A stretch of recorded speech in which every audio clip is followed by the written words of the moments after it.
2 Korintus pasal 2. Aku telah mengambil keputusan di dalam hatiku bahwa aku tidak akan datang lagi kepadamu dalam duka cita. Sebab jika aku mendukakan hatimu, siapa lagi yang dapat membuat aku menjadi gembira selain Dia yang berduka cita karena aku?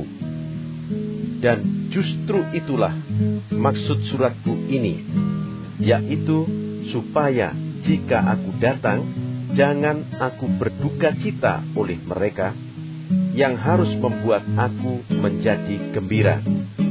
Sebab aku yakin tentang kamu semua bahwa sukacitaku adalah juga sukacitamu.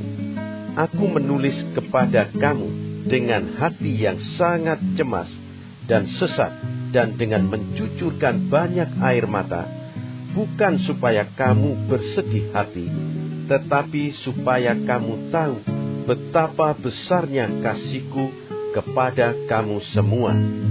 Tetapi jika ada orang yang menyebabkan kesedihan, maka bukan hatiku yang disedihkannya, melainkan hati kamu sekalian, atau sekurang-kurangnya, supaya jangan aku melebih-lebihkan hati beberapa orang di antara kamu.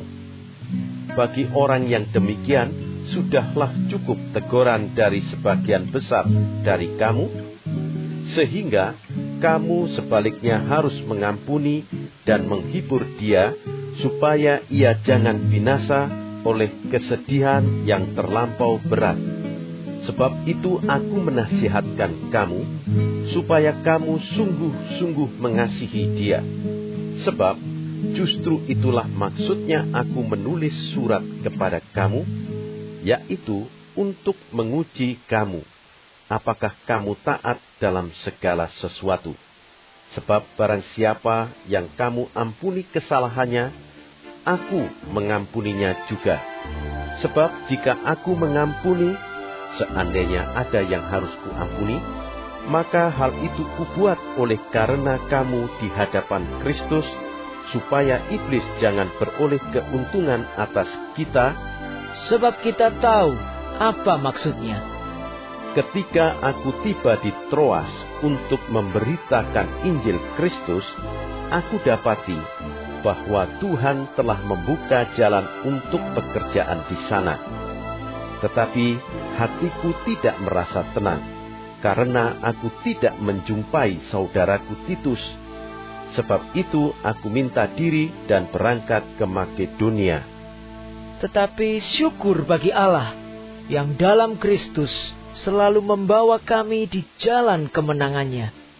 Dengan perantaraan kami, Ia menyebarkan keharuman pengenalan akan Dia di mana-mana.